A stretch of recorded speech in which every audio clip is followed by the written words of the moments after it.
Hi, everyone. My name is Keith Vinci. I am the director of the Geographic Health Equity Alliance, and we have a partnership with the Iowa Department of Public Health to develop a three-part webinar series around coalition capacity building. This particular webinar is the second one in the series that is done in conjunction with Dave Chevelle, who is a master trainer within the National Coalition Institute here within our parent organization, CADCA. So what I want to do is provide a very brief recap of what was covered in the first webinar, where you can access that information, and then I'll hand it over to Dave so he can go through webinar 2 for you.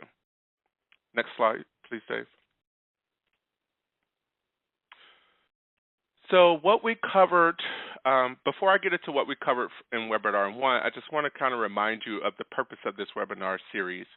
We worked with the Iowa Department of Public Health Tobacco Control Program, and they wanted us to provide some coalition capacity building skills to support your tobacco control work. What we hope you get from this training includes A, you're being able to realize your goal 4, which is built on coalition development, and B, we hope that the teachings from this particular series can help you advance your tobacco control agenda within your local community. In webinar 1, Dave went over the introduction of the types of coalitions. He talked about the role of different types of tobacco coalitions. He also talked about the strategic prevention framework, how you can use that to shape your goal objectives.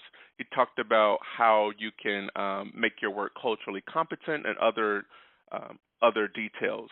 If you would, you can access webinar 1 on the Iowa Department of Public Health's portal. You can contact Glenda Prior to your tobacco control program manager to get details around how best you can access those services. In webinar 2, we're going to talk about how to conduct a community assessment, among other things, with your coalition work in the state of Iowa. Next slide, Dave. So again, my name is Keith Vinci. I'm the director of the Geographic Health Equity Alliance, which is a part of CADCA, or the Community Anti-Drug Coalitions of America. And we are working with Dave Chevelle, who is a master trainer for our National Coalition Institute. Dave will walk you through the remainder of this training. If you have any questions or comments or any type of feedback, please contact your tobacco control program manager, Glenda Prior, and she will make sure that we get your questions and provide you with any answers that we may have. It's all yours, Dave. Thank you, Keith, and good morning, everybody, or good afternoon, depending on when you're listening to this. My name is Dave Chevelle, and I am a trainer with Community Anti-Drug Coalitions of America with CADCA. I live in Portland, Oregon, where it's another rainy day, so I hope you're having a better spring day in Iowa or wherever you are watching this webinar. And as Keith said, we are very excited to be providing this webinar series. Again, this being the second of the 3 webinars. The first one we talked about coalition capacity. The second one we're going to be talking about building an assessment. And then the third webinar will be how do we use that assessment information to be able to develop strategies and plans to address the tobacco issues in our community. And so just as a recap brief from the first webinar, we did talk about what is the role of a coalition. So I'm going to just review that quickly as a way of setting up conducting a community assessment, which is what we will be talking about through this webinar. Again, when we talked about the role of a tobacco control coalition, we talked about several points, and we're going to walk through each of these, again, in relation to how they relate to conducting a community assessment. So the first part of conducting of the role of a tobacco control coalition is we need to identify, and we talked about identifying a specific community, whether it's a county, a multi-county coalition, or serving a particular city within it, or town within a county, or even potentially within a neighborhood within a county. The real key to defining your community is it defines, for community assessment, it defines the jurisdictions that you're going to be collecting data from. For example, if you're a county and there are 5 cities within that county, you may need to collect data from each of those 5 cities. If there are 6 school districts in that community, in that county as you defined your community, then you'll need to be collecting data from each of those school districts. If there are several police departments and a county sheriff, then you'll need to be collecting data from each of those jurisdictions. Also, when you define your community, you're talking about communities within the community. So these represent the different communities of culture, communities of diversity within the community, and as your community grows, whether it's a county or a city, multi-county, you'll need to identify who are these diverse populations that we want to make sure we include in our process, as well as to make sure that we collect data about them and about outcomes related to tobacco use among those diverse populations. So the first element of defining a coalition, of the role of a coalition, is to define your community. The second element is we use a public health approach. The public health approach is simply we have a host, which is the individual, and the individual may or may not use an agent. If you think about the flu, we have people who are exposed to the flu virus, and they get that virus. The virus is the host. When we talk about tobacco, we have a person. We can look at it in terms of a young person may be exposed to tobacco. They may be able to get cigarettes or chewing tobacco or other smokeless tobacco, and they make a decision whether or not to use that tobacco product. But we recognize that the young person or people do not live in isolation. They live in a community environment. That community environment, which is composed, we will talk about risk and protective factors. That community environment can impact the young person's decision. There are individual factors and there are community environmental factors related to the socioeconomic status that the young person lives in their neighborhood, what's their commitment to school, their family structure, their family dynamics, and the overall community impact the young person's decision whether to use tobacco or other drugs for that matter, or not to use tobacco or other drugs. And so we recognize the role of a coalition is to look at both. What is the availability of the agent to the young person, of tobacco products to the young person, and what is that community environment? Does the community environment increase the likelihood that young people use tobacco by providing availability and the norms that support tobacco use? Or does it create a healthy environment where the youth is comfortable making a healthy decision not to use tobacco? So key part of the community assessment is to look at that. One, what is the agent? What tobacco products are youth, if we're talking about youth prevention, are youth exposed to? And then what is that environment? Does it support healthy decisions or provide opportunities for young people to engage in those behaviors? So the assessment really gives us a chance to look at that community environment.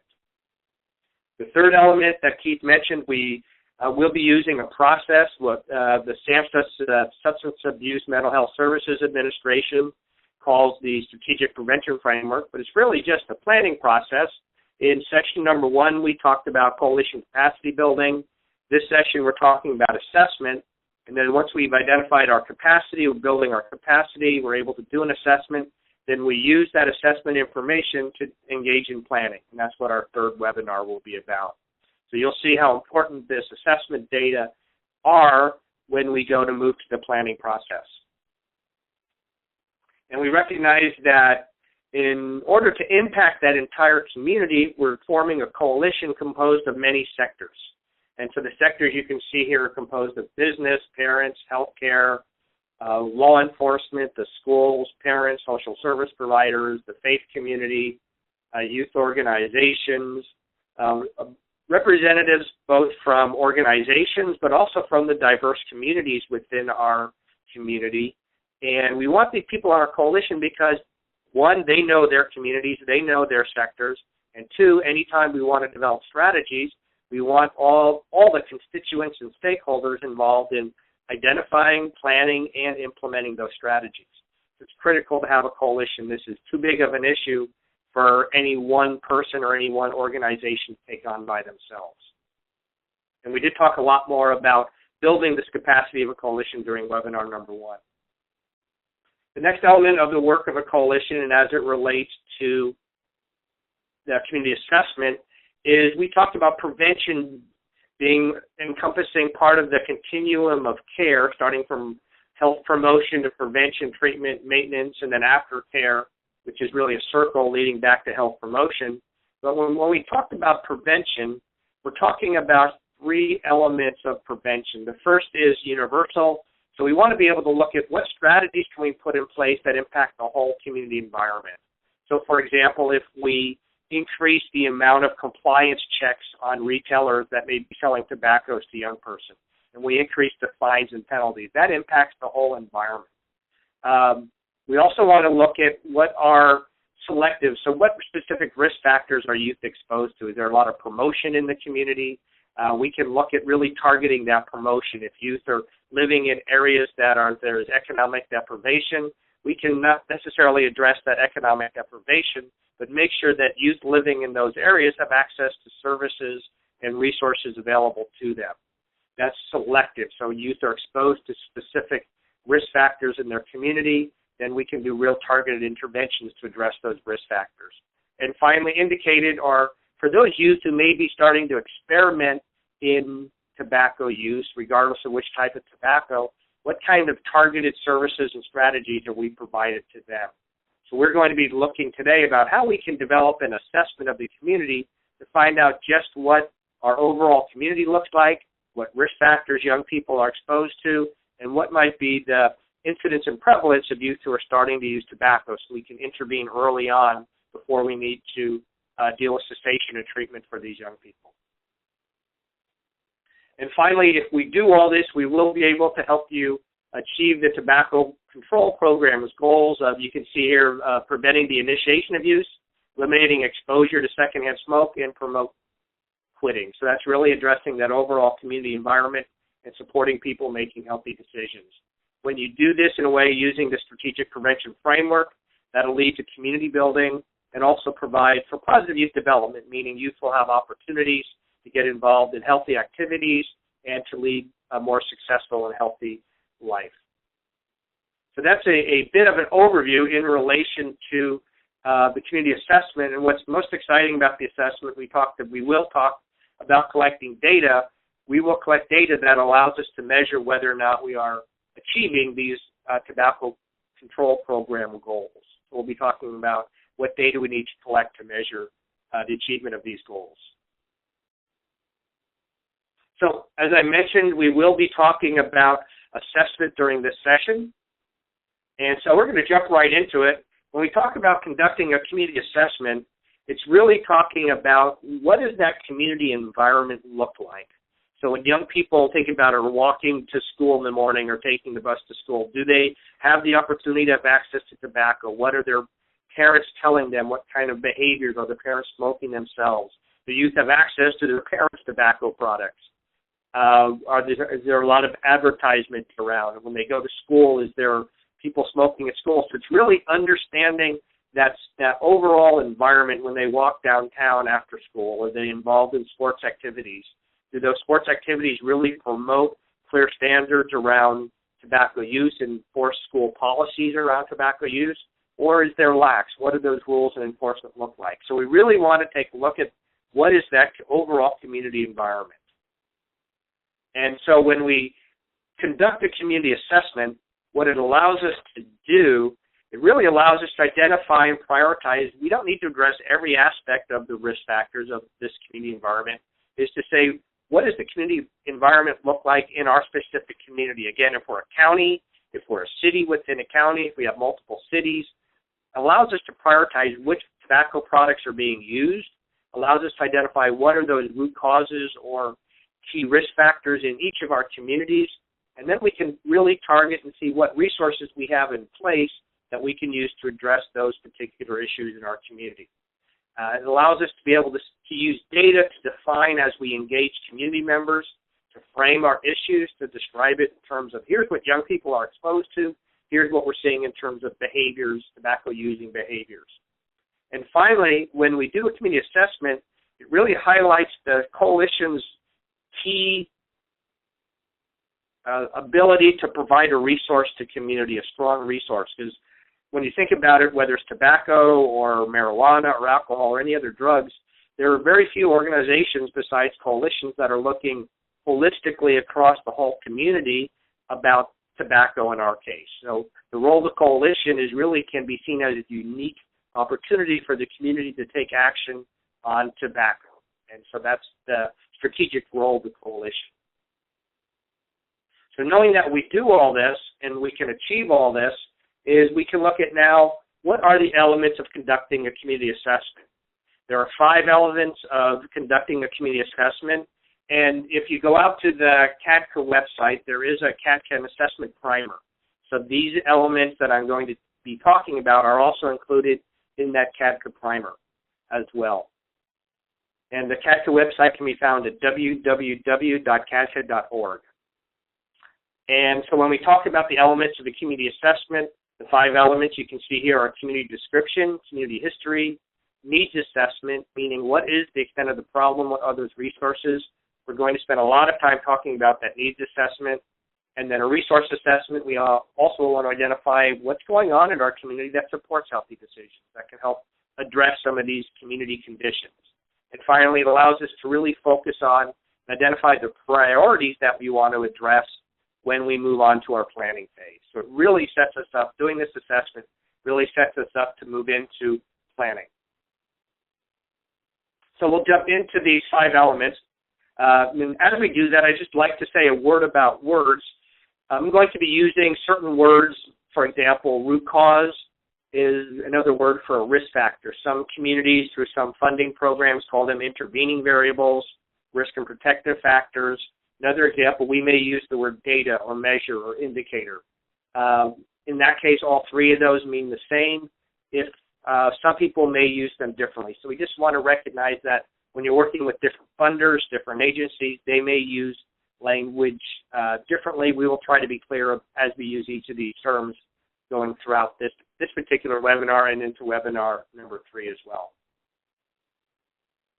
So the first element, we have talked a bit about this in discussing the role of a coalition, is to really look at what is this community. And it's really everything that I talked about. It's important to draw a picture of the community. When we conduct trainings around this, we literally have the participants draw a map of their community, and after drawing that map in relation to tobacco use, we can start drawing into that map where are some of the places where youth may be getting tobacco, or where tobacco may be used by young people, or other places where tobacco may be used by adults in the public. There may be parks where people smoke, or outside of public buildings, outside the building boundaries, there's a little place for smokers. This is what youth are exposed to. So we need to understand, as I talked about earlier, what is this community and this community that we're looking at. We can look at all the jurisdictions, the law enforcement agencies, the school districts, the cities. If we're going to be developing specific strategies that require change in laws or policies, we need to know which organizations need to be involved and participating in that policy change. And finally, and most importantly, we need to know about our communities within our communities. And this relates to the culture and diversity of our communities. Who are the different populations? What are their experiences? What do they bring to the table that we can work with them to identify and address conditions related to their particular populations? And we'll talk more about that as we go through this. So that's important to define. The first step is to define your community and describe your community. The second is to talk about community history. And we look at community history as a way of seeing how this history impacts our ability to organize and do the work of our coalition in addressing tobacco use. So we can look at 3 elements of community history, the first being key events that have shaped the overall community. For example, if there's been a plant closing, and so people are out of work looking for jobs, or if there's been a natural disaster or a tornado in our community. People are not going to, if they're dealing with those issues and they're rebuilding their homes, looking for jobs, they may be less concerned with developing and engaging in an effort to address tobacco use. That may not be the biggest priority. It's important, but it's not their biggest priority. So we need to be aware of that as we're reaching out and engaging and organizing people. The second element is that we want to look at key events that have specifically affected our community issues. This may be, for example, when the tobacco settlement occurred. We saw that there was a lot of funding, a lot of focus available for tobacco. We recognize that momentum that may have occurred. Have we kept that momentum? or has that momentum diminished, or if our community has had success or a lack of success in passing specific policies or laws, or organizations have had success. We want to know about that because we want to learn from the successes and also learn from the not so, the failures, if I can use that term. And finally, we want to look at the history of, yes? Hey, Dave, if I could just jump in on something you just mentioned when you talked about how there may be other things going on in the community that may push tobacco to the side for a second. I wanted to stress that point that Dave just made, and I'm pretty sure some of you all may be doing this already, but I strongly encourage you to provide specific information around what Dave shared about what those other priorities may be. Make sure that you provide updates to your funder at the Iowa Department of Public Health, because they need to pass that information on to the CDC and other funders, because it helps with shaping interventions in the future where we may be able to marry tobacco control objectives to things that may be happening in your community, and that can work in the long run to build interest and to get traditional or non-traditional partners to help you advance your tobacco control agenda. So it would be extremely helpful if you were to document every way possible what Dave mentioned around what other priorities may take precedent, rather than not is temporary or on a more permanent basis. That information is very helpful in planning future interventions. Thank you, Keith. And a good example, not a good example, but an unfortunate example of that was a while back there were hurricanes that struck the island of Kauai in the Hawaiian Islands. And when the workforce came over to rebuild the island, a lot of the workers that moved onto the island temporarily had drug problems with them. So they saw a marked increase in the heroin use during that time. And so if we know that, then we can work with the contractors, we can work with the builders, the planners of the Planning Commission to be able to address that workforce that we know is coming in. So it is important to, as Keith was mentioning, to understand what are those events that are happening in our community. And so finally, the third element is the history of community problem solving. And this is where your coalition may have had success in organizing the community, or your coalition or other coalitions in organizing the community around alcohol, tobacco, and other drug issues. So you may have had other processes. It may have been Communities That Care, or there may be a drug-free community coalition in your community. Have they had success, or have they maybe not had so much success? And so if people have a sour taste in their mouth about community organizing, they may be reluctant to join our work in doing this coalition capacity building around tobacco. And so we need to be aware of that. We need to understand what the attitudes are in the community related to our work in doing tobacco. So as Keith mentioned, it's important for us and our funders and for developing strategies to know what this community history is. So, which then leads us to the third element of conducting a community assessment, and this is one that we will spend most of the time talking about today, is the community needs assessment. And the community needs assessment is to say we know what our vision is. We want a healthy community where there's no tobacco use by youth and adults. And what we want to be able to identify is what is the current state of things? What are the conditions that are keeping us from achieving those goals? So needs assessment identifies the gap between what is now and what it should be, or what our vision for our community is. And so we really need to identify, and it's establishing a baseline and also understanding that community environment that we can seek to shape that, again, creates a safe and healthy environment for our young people and for adults to make healthy choices. So given this, what we're going to do is to be talking about two different pieces of this needs assessment. The first, we're going to talk about what are the needs assessment data that we want to collect. We'll go through that type of data. Then when we understand what are the types of data, then we will talk about what are the variety of data collection methods.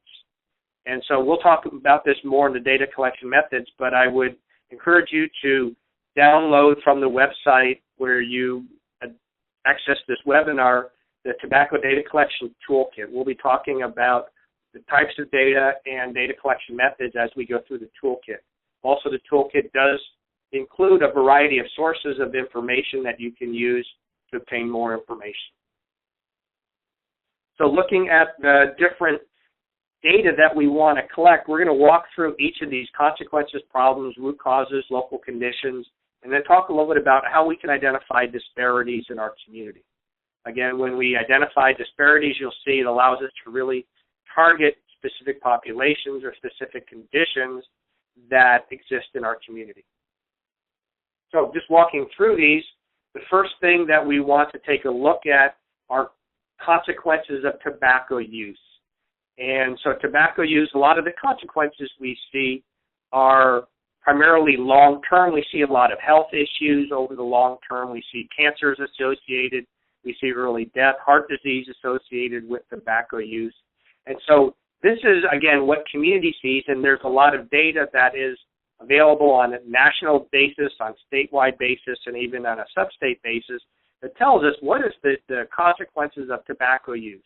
We also know that there are other consequences, and they may or may not be as visible in the community, but we know that young people that may be engaged in tobacco use, they may be cited for that, or they may be involved with school disciplinary problems as a result of that tobacco use, or there may be some employment issues. They may not be able to obtain certain employment because of tobacco use, or obtaining, obtaining health insurance. So again, there are consequences of tobacco use, and a lot of times when there is not so much awareness or perception that tobacco is a problem, it's important that we reinforce to our community that there are long-term consequences and short-term consequences of use of tobacco. And so just to look at some examples of this, this is from the CDC Best Practices, the Center for Disease Control Best Practices for Comprehensive Tobacco Control Programming. And again, in Iowa, just some data, there's 5,100 people that die each year from their own smoking. And youth under 18 who are living in Iowa, potentially, again, these are statistical measures, 55,000 young people who are living now will die as a result of tobacco-related problems. So that's a serious problem. Losing 5,000 people a year in Iowa, if that happened at a one-time event, people obviously would be shocked. And so we need to raise people's awareness that there are consequences of tobacco use, and we need to also let people know that there's something we can do about it. That's why we have a coalition. We also know that there's economic costs to tobacco use. I'm not going to go through these in too much detail, but if you look at it, it's up to $856 per household. So we can save almost $1,000 in taxes and healthcare expenses and lost work if we were to stop and decrease the amount of tobacco use in our communities. So that's $1,000 per year that we can save, and that's a significant amount. And I think most people would be willing to make the investment if they, in doing tobacco prevention and control, if they knew that they would have a personal benefit from that as opposed to the overall health benefits to our community. So there may be other consequences, but we really want to focus on letting people know that tobacco is still a problem. A lot of people think that with other drugs and the tobacco settlement that it's not a problem anymore, but it is, and we're seeing the tragic impact of that in Iowa and throughout the country. So that's when we want to look at consequences. The next element we want to look at in terms of collecting data is to look at what is the problem of tobacco use. And so we want to find out what is the extent of use, who is using it, how many adults or youth are using the drugs. We want to know what tobacco products and delivery systems that young people and adults are using. Are they using smokeless tobacco? Are they using electronic e-cigarettes? Are they using regular tobacco? What types of flavored tobacco products are young people using? We want to know how often they're using, who is using it, and also are they using it in relation with other activities as well. And we'll talk about that in a bit as well.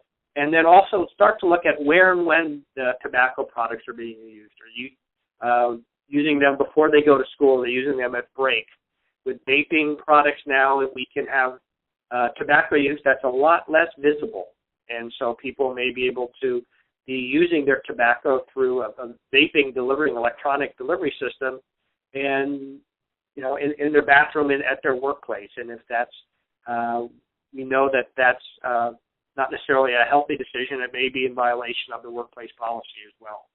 We really want to understand what is the extent of the problem, and the types of data we could collect are really just around incidence prevalence, a lot of surveys that are conducted. This is from the 2015 Community Health Needs Assessment for several cities from the Mercer, Iowa City service area.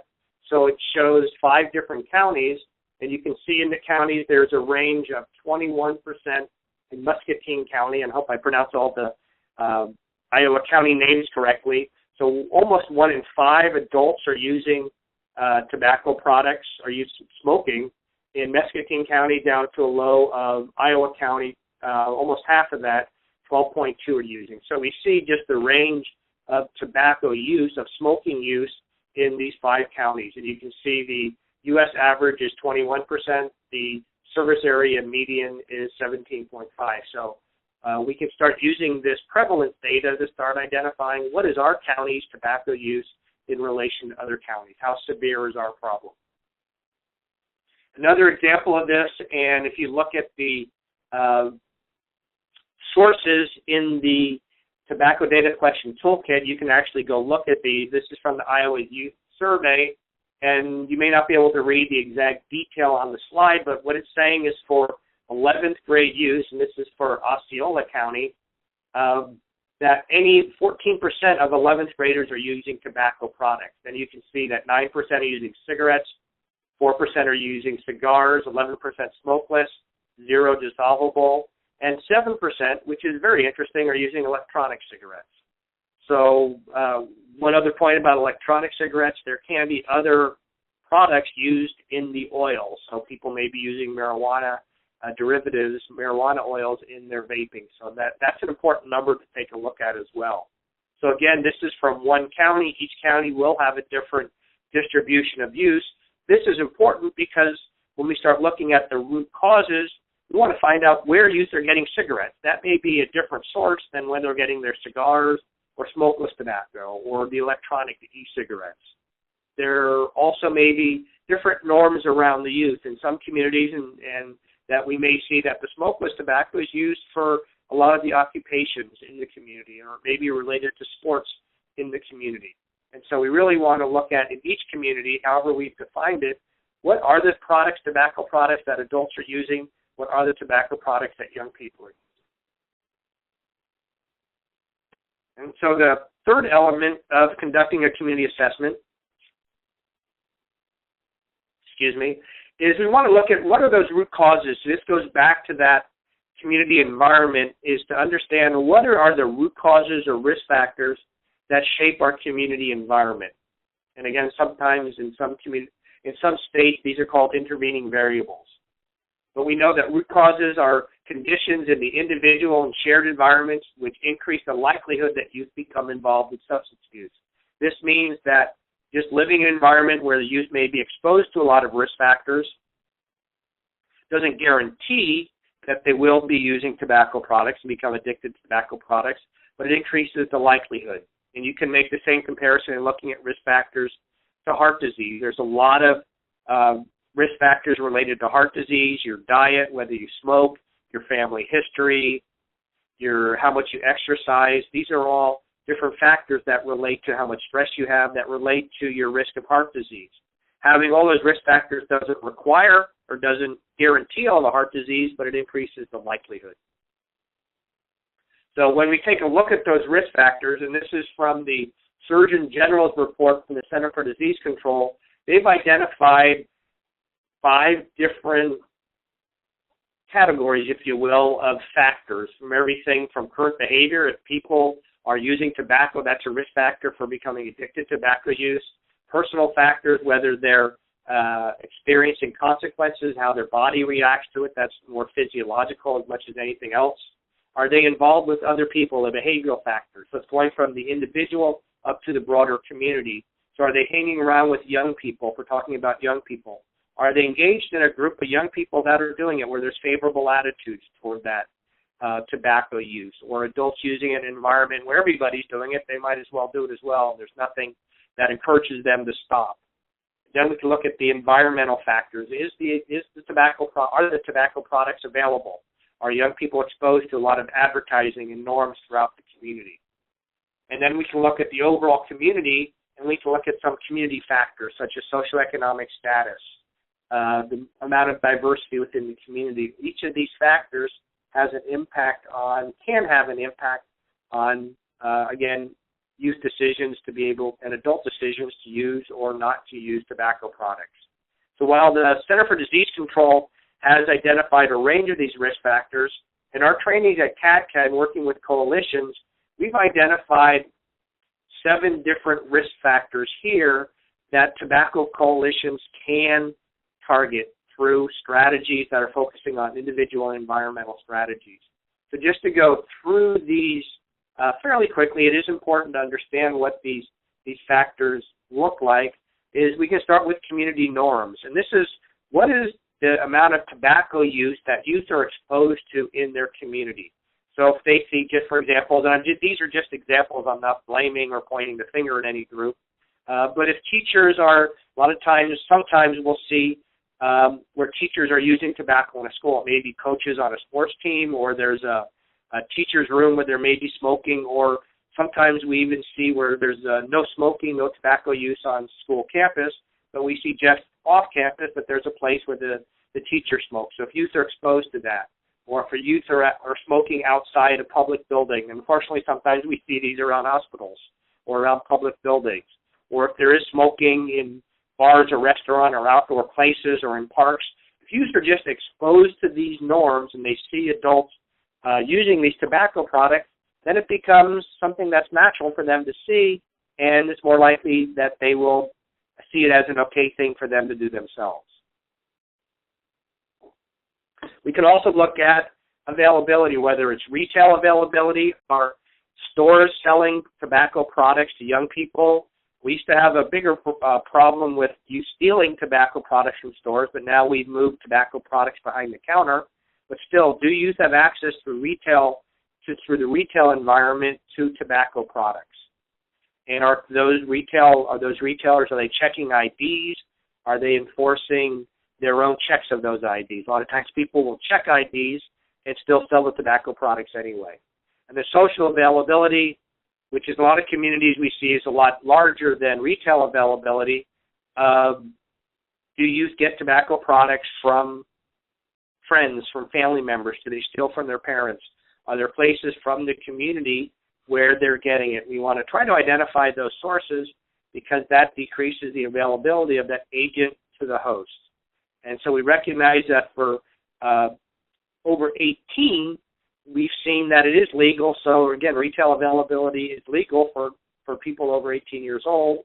We want to make sure that those people who can buy it legally are not providing it to young people. And around this, we have seen across the country now some states and cities are starting to raise the tobacco purchase age to 21. Again, what that does is decrease the availability, the retail availability of tobacco to young people. It also has a secondary benefit of decreasing the social availability. If 18-year-olds or younger may not be exposed to people who are over 21 who are buying their tobacco products for them. So again, by raising the tobacco purchase age, we decrease the availability. We can look at price and promotion. We know clearly the research shows that the higher the price of products, the less likely people are to buy them, and also the more that they're promoted. So if youth are walking into a store and there's a lot of tobacco products, a lot of tobacco advertising, a lot of that, the point of sale, there's singles available for them. There's a lot of, I'll use the word paraphernalia or delivery tools, whether it's hookahs or bongs that they may be using for tobacco or even marijuana, that are readily available to them. Then youth are more likely, just by that perceived availability, they're more likely to use it, and the promotion goes a long way of increasing that perception. And then finally, the last two are favorable attitudes. So if parents have an attitude that, well, I smoke and I've done okay, or it's only tobacco, I'm glad they're only smoking and not using other drugs, then that parental attitudes, or if the parents even smoke in front of their young people, that's in front of their children, that sends a message that it's okay to smoke. And again, actions speak louder than words. Even if parents try to provide a a negative message around tobacco, just their behavior has an impact on the young people. And finally, what are the youth perceptions? Do you see tobacco use as harmful? And lately, in some of the research that's been done, it's interesting that youth are finding tobacco or perceiving tobacco to be more harmful than marijuana. There's been so much media around medicinal marijuana or marijuana as medicine. The young people do see the harms of tobacco use, which we're seeing now decreases in tobacco use, and a reason for some of the increases in marijuana use is that favorable attitude. So we want to look at when youth may be choosing to use tobacco products. Is it stress? Is it peer pressure? They want to be part of a sports team where everyone's using it. So we want to look at what are those peer attitudes, those youth attitudes, and adult attitudes as well. So when we do our data collection, we want to try to collect as much information about these root causes as possible, because this really defines the community environment that we're going to seek to impact through our strategies. And so when we look at those root causes, we want to really identify what do they look like in our community. And this are examples of local conditions. And local conditions, and we'll talk about being specific, identifiable, and actionable, but local conditions are what really do these root causes, do retailers really sell tobacco products to a community? In some communities, we've heard that homeless people are selling tobacco and alcohol products to young people, making a profit off it, and that's how they're raising money. What is the availability? What do each of these root causes look like in our communities? And if we're a county-wide organization, some of these root causes may look different in each of the cities or in the rural areas outside the cities.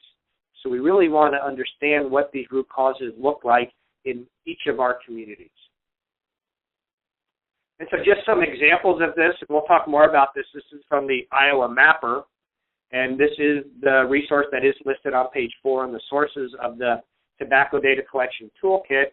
This is just an example where you can see the number of compliance checks, and then where you see red is the number of that's the percentage of those compliance checks that were failed compliance checks. This is just an example of local conditions. You can look up your county and say, what are the number of failed compliance checks and how many retailers were shown to be selling tobacco products to minors. This is just an example of a local condition.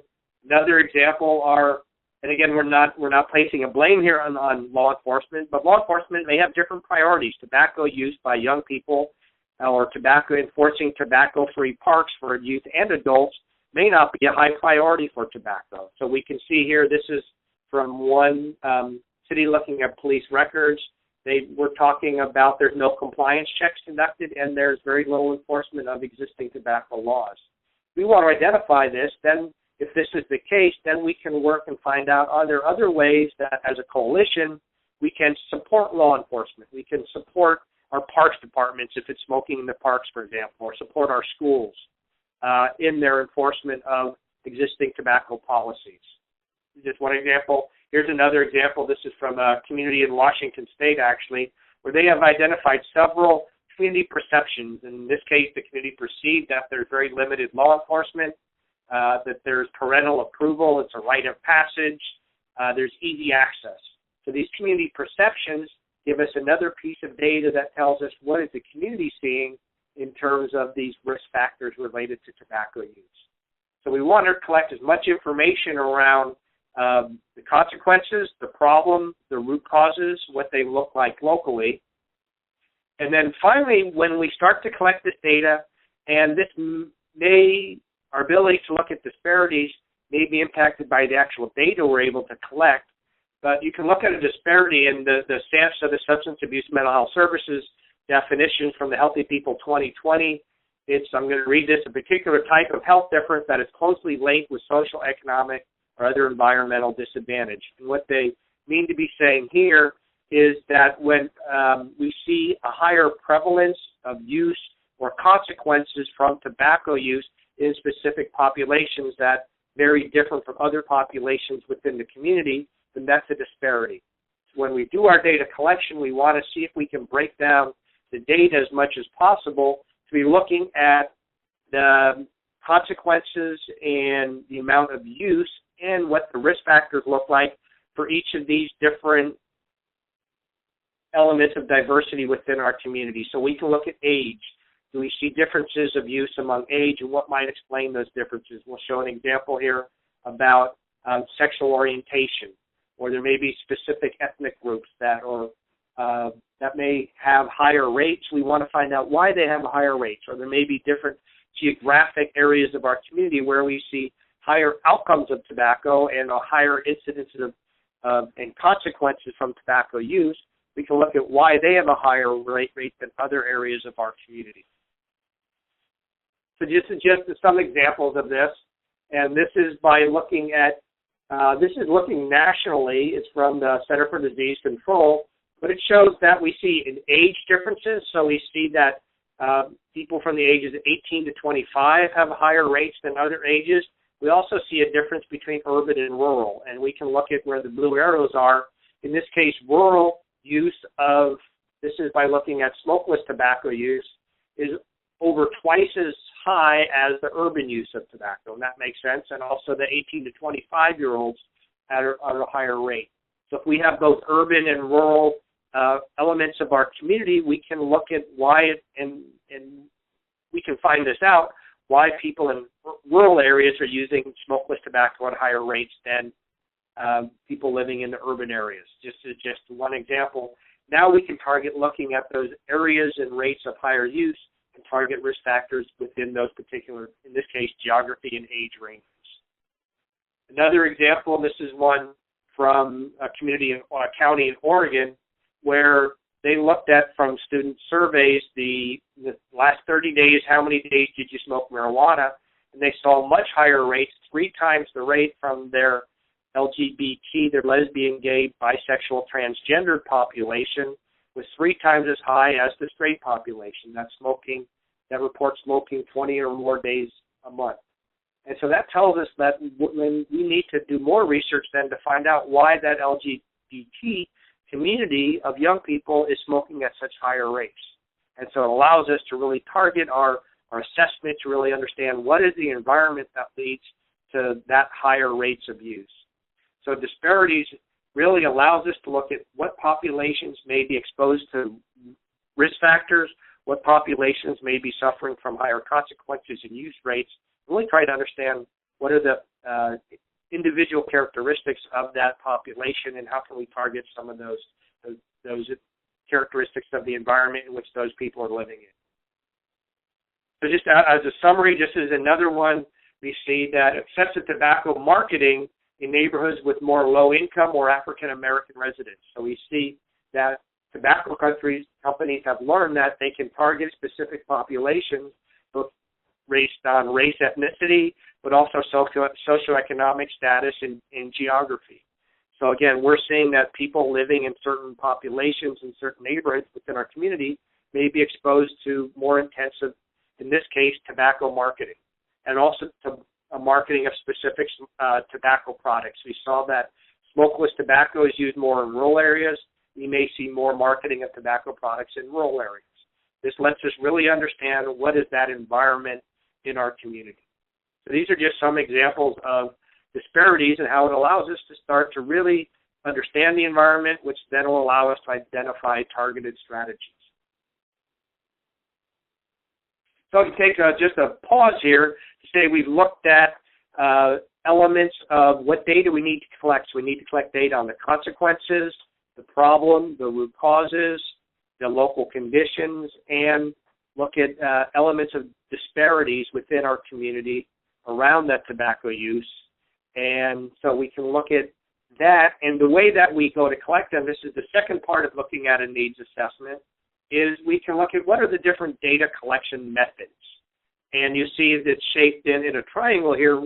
We try to use the concept of triangulation. So if you think about it, if you've ever been hiking or driving and you're lost, you look for a landmark, or you look on your map, it says, well, the lake's over here, the town's over here, I must be here.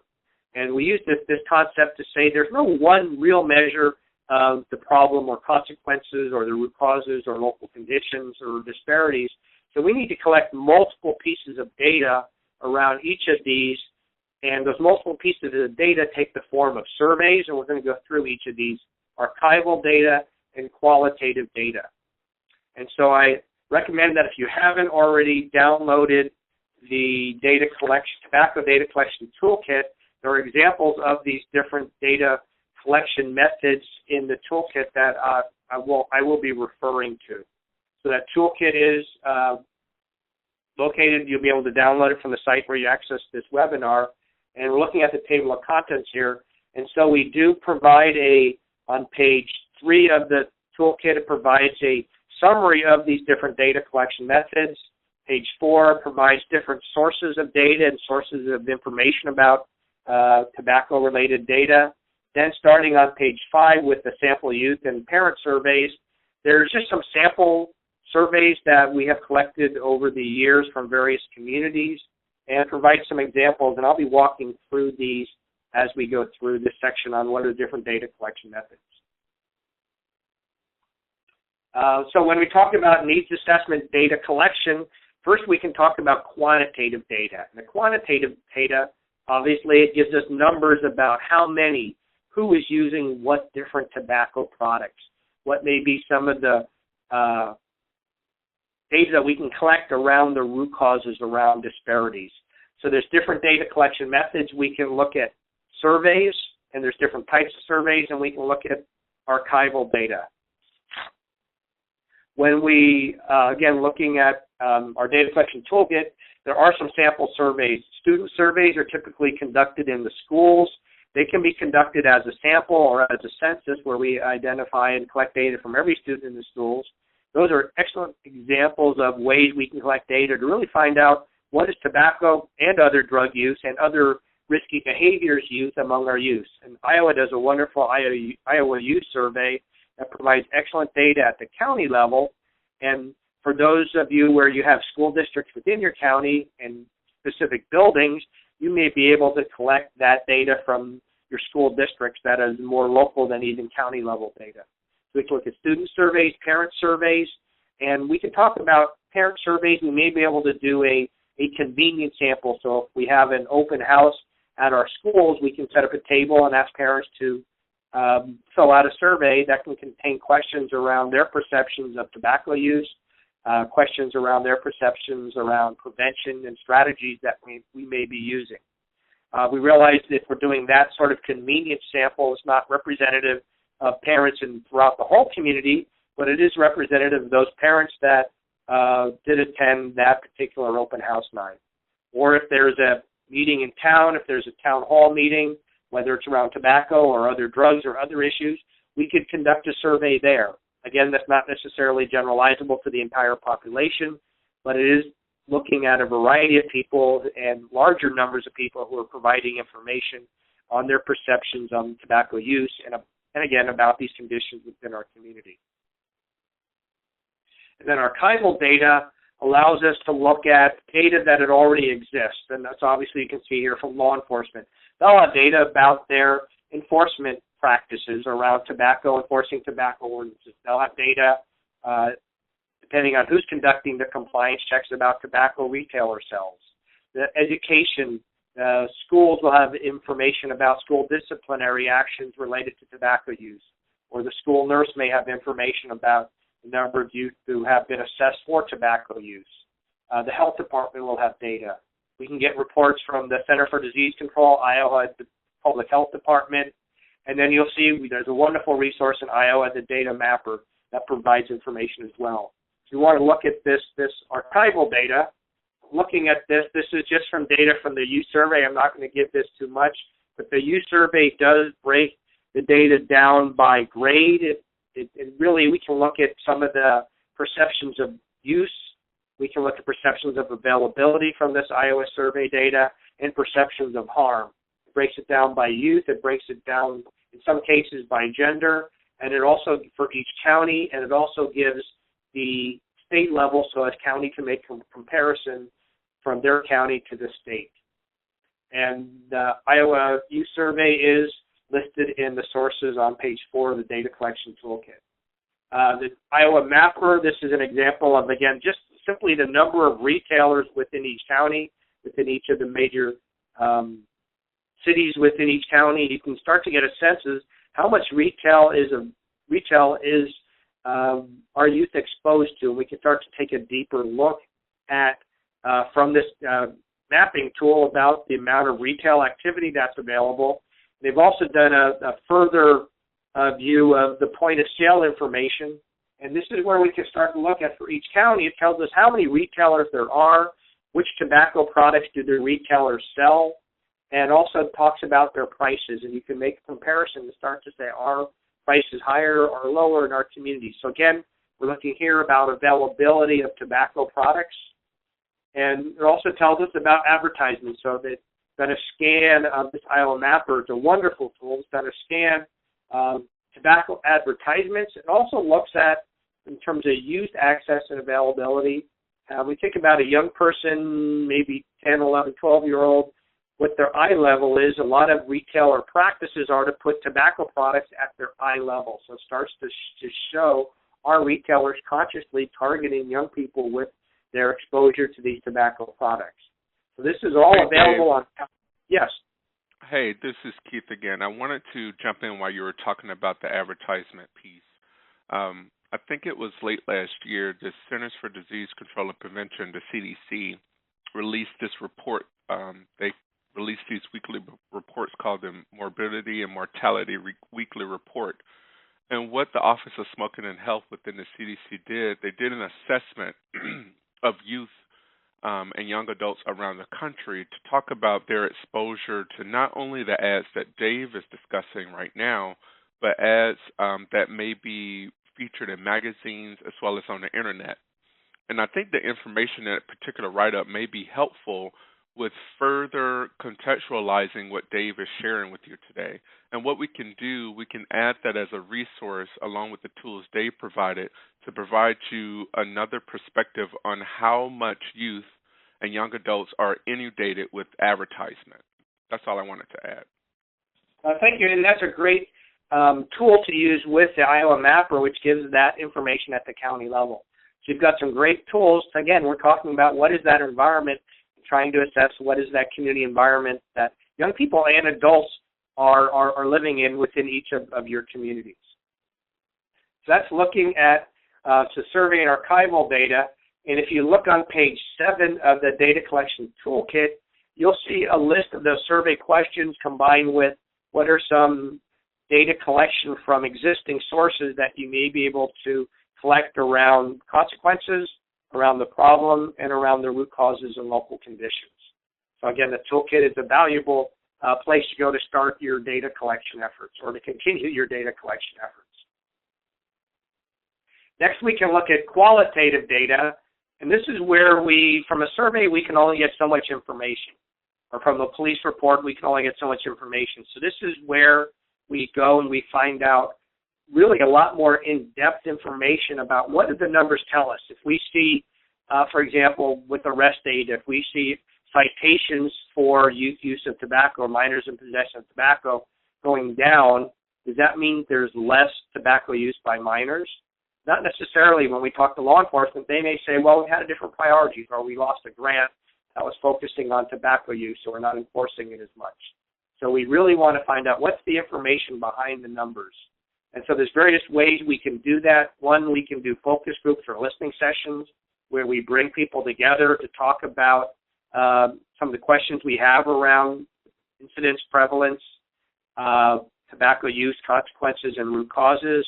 We can do key informant interviews where we talk to individuals that may have specific information. We're going to go through each of these.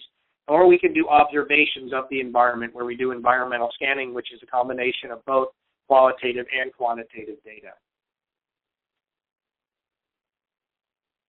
So just for example, and again, we have samples of each of these in the data collection toolkit, but you may be able to conduct a focus group or listening session. A focus group is a much more structured process where you have specific questions, you have a recorder, you have an actual protocol. That protocol is provided in the toolkit. Or it may be a listening session, which is a little bit more less formal, where you've got a group of people, maybe you've got a PTA meeting where you've got a group of parents available and you have 10 minutes with them. You can do a listening session or an ESL class, English as a second language class, so you have a a diverse community of English language learners in our community, you can have 10 minutes to talk to them, is what is their experience with tobacco? What products do they see people in their communities using? What are different exposure to and availability of tobacco to young people in their communities? So you can see here just a brainstorm different sessions of where we can conduct some of these focus groups or listening sessions. A great way to talk, great place to talk about exposure to tobacco marketing is people who are in smoking cessation groups or classes. If we can have some time to talk with them, they'll talk about what was their experience in starting to use tobacco and what in the environment led it to do more continued use and what may help them to cease their or be successful in their cessation of using tobacco products. So again, we can do focus groups or listening sessions. Key informant interviews, this is just some of the questions we can ask. The key informant interview sample questions starting on page 11 of the data collection toolkit provides questions to ask. So you may be asking, again, these are people who might have inside information. So we could talk to someone from the health department. We could talk to a school nurse or a school resource officer. We can talk to coaches on the sports teams that they use. We can talk to youth themselves. We can talk to representatives from and members of diverse communities. And we can ask them specific questions about their exposure, about their role in identifying. Again, we're always trying to look at what is this environment that we're looking at. So these key informant interview questions look at, again, the consequences, the problem, and then look at those specific root causes that we've talked about. It allows us to really target our questioning when talking to people. And then finally, examples of observation or environmental scanning. And here's where, again, youth can be great participants. We want to engage young people in this effort. They can do observations and just, it may be go to a community park and count the number of cigarette butts they find around a trash can or around certain areas of the parks. That tells us about youth in the parks. That's one piece of information. We can look at and observe adults smoking or using other tobacco products at sporting events. We can look at both participants in those events and the spectators of those events. That tells us about the norms. That tells us about attitudes. And then we can do environmental scanning. A lot of it has to do with retailers. We can again, count how many retailers, how many advertisements we see. Do these retailers sell loosies or singles at the counter, at the checkout location? Is there sale of tobacco or marijuana using paraphernalia? Again, the more youth are exposed to this, the more you see it, the more likely they are to see it's okay, the more likely they are to try it. So we really want to take a look at what are behaviors that we can observe in our community. And so, again, we talk about this triangulation. It allows us to really look at what's happening in our community. In our example here, you can see if we want to look at the availability of tobacco products to youth. That's been a lot of our examples today. But we can do surveys in our community. We can look at youth surveys, parent surveys. We can look at archival data. We can look at compliance checks. That tells us about retail availability. Reward and reminder is a form of compliance checks where youth who are legal age, whether it's 18 or 21, who look young, go in and try to buy tobacco products. It's a legal activity, so we don't need as much law enforcement. We want to let law enforcement know we're doing this, but it's a way a coalition can conduct their own checks to see whether or not retail stores are selling. If they do check for an ID, then the person gives a card that says, "Thank you for checking the ID." If they don't check ID, we say, "Hey, these are the laws around tobacco. You may want to start checking tobacco IDs." We can look at police reports. We can look at school reports of youth who have been cited for selling or providing tobacco products to others. And then we can then conduct some qualitative interviews with key folks in our community who can tell us about availability. So again, there's not one piece of data that tells us about availability. We can look at multiple pieces of data to say how youth are getting access to which tobacco products. So then we can look at the fourth element. So that's really looking at, I spent a lot of time looking at needs assessment, where we looked at what data do we want to collect, and then we looked about different data collection methods. We also want to, though, also look at, that's a lot of negative information about our community. We also want to look at what resources our community already has. So a resource, you can read here, a resource or an asset refers to those people or things, that's our technical term, things, that can be used to improve the quality of community life. And these are things that relate specifically to supporting youth and adults and organizations in tobacco control. So just some examples of these, we can look at different protective factors. So protective factors may be opportunities, and this is what youth report. Some communities may do developmental assets. And these are what youth are reporting. Do they see opportunities for involvement in pro-social activities? So there are lots of opportunities. We know that youth are engaged in a lot of opportunities, are less likely to engage in tobacco use. There are clear guidelines provided by organizations that you see around tobacco use. Are youth connected? Are they attached to people who have healthy decisions who are not using tobacco? So again, these are all protective factors. We can understand what are youth perceptions of those. We can also look at existing resources in our community, whether it's programs, facilities, organizations. Are there other coalitions, initiatives?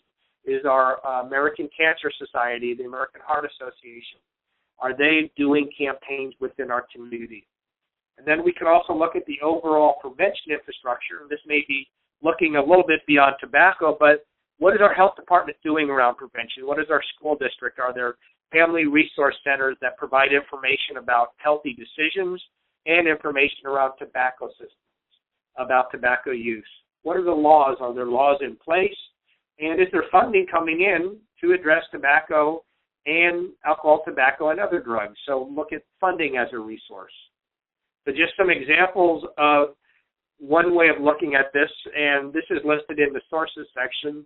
The Center for Disease Control puts out prevention status reports, and they tell us what is the status of resources in the state of Iowa. And we can say that Iowa does have a medium amount, and there's a lot more detail provided in these prevention status reports, but there is room for improvement in the amount of tobacco tax. Again, this is something that would need to be done at the state level, but is there room for tobacco tax increases? We could also look at comprehensive state smoke-free policies, and Iowa, compared to other states, is doing a lot better in terms of providing that statewide smoke-free policy. We can look at funding for tobacco control. Here's where we see Iowa is less than 50% of the CDC recommendations. Just looking at a state level, at certain types of resources related to taxes, policies, and tobacco control funding. We can also look at local resources, and these are just some examples of resources we can look at.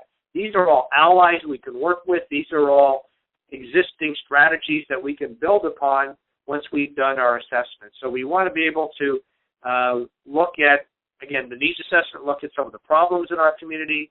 The resource assessment looks at what's already happening. What prevention programs are youth already exposed to? Are there curriculums in the schools? Are we doing a Great American Smoke-Off from the Cancer Society?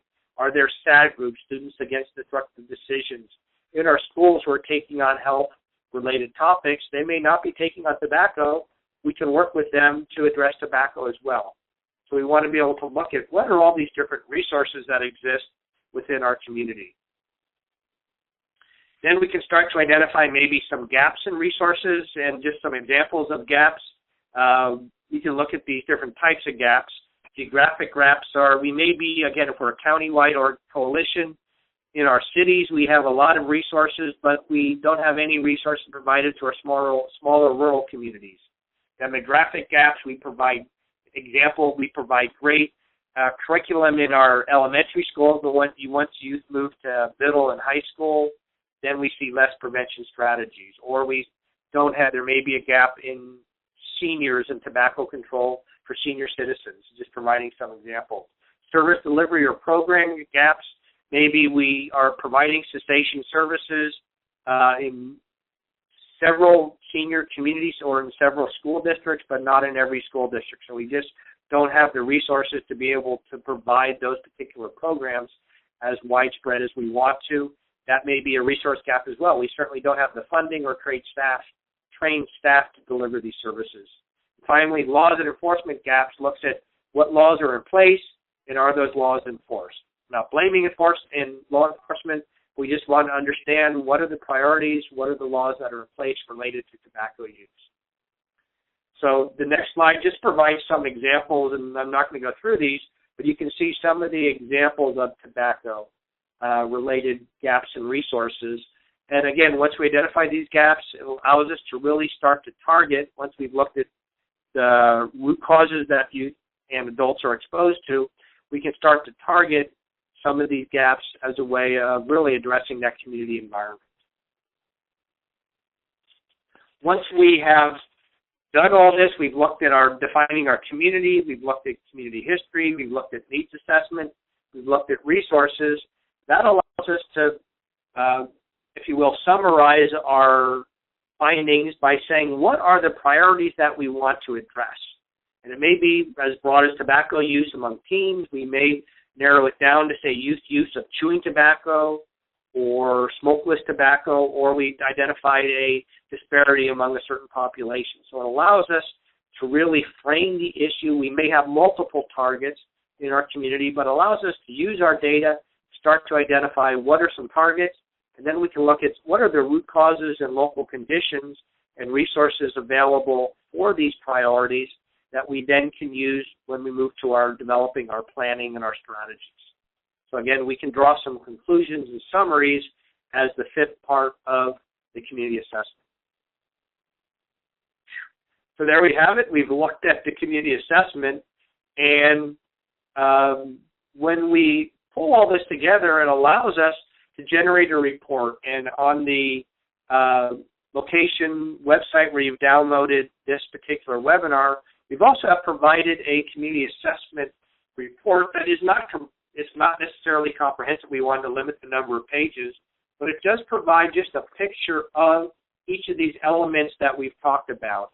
And we've pulled from a variety of sources of examples to be able to provide a tobacco-specific community assessment report. Each of these sections could be bigger, but you can see there is a community description, a community history, needs assessment, which provides some information about the use of tobacco, about root causes related to tobacco, provides some information from qualitative and social indicator or quantitative data, and then it provides a description of community resources, and then what were the priorities that were identified.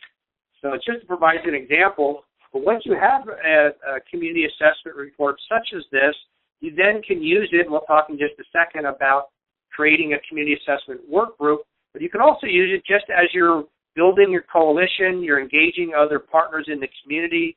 There may be another drug abuse coalition, or there may be a school district or a health department who are writing a grant.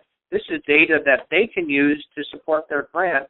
And again, this promotes the role of the coalition, the strategic role of the coalition in being a resource for communities. So once we pulled all this community assessment information together, we can share it back with the community and say, hey, we've done a lot. Come join us in ours and other efforts to address this tobacco issue in our community.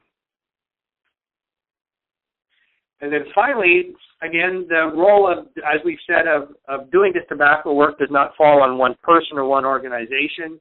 In the capacity webinar number 1, we talked about dividing the work up and then recruiting to be able to conduct specific tasks.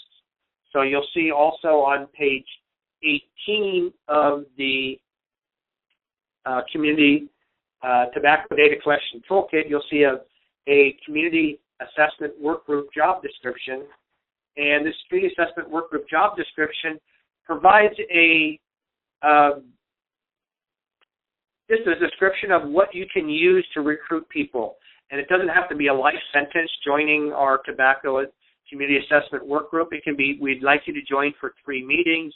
We're going to be collecting data. We're going to be analyzing this data. We're going to be putting out a community assessment report.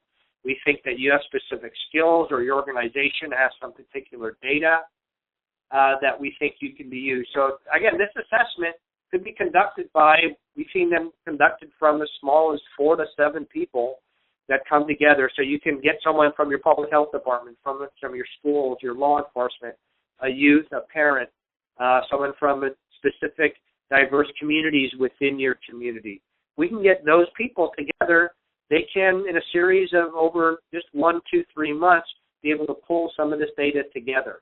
Again, and they can not necessarily do all the work themselves, but if we want to conduct a listening session with a group of parents, we can have someone from the representative from the parent community identify who could do that outreach to parents for us. Or if we want to do a focus group with young people, we can have someone in the schools, our school representative, identify what might be the best place to do that in our schools. So again, this is a concentrated effort, doesn't have to take too long a time. We know that data collection can be continued, but let's set a date of 1, 2, 3 months to collect this effort, and then we can share it with the community. That allows us to move on to planning. So there you have it. We've conducted the elements of doing a community assessment. We talked about what are the elements. We've talked about conducting and developing a community assessment report, developing a community assessment work group. When we do this, this will allow us, and this is what we'll be talking about in our webinar number 3, we use the term logic model, but it really is how we use this community assessment data to develop a framework for change. What is the problem? What are the root causes? What are local conditions? That allows us to identify specific, targeted, comprehensive strategies that we can use to change this community environment and make tobacco products less available, less of a norm, less a choice that young people and adults will make. So that's what we will be talking about in webinar number 3, how we use this data for planning, developing logic models and strategies. So we, in terms of taking it home, we ask you to consider, again, each of your coalitions, each of your organizations are in a different place. Many of you have already conducted a community assessment.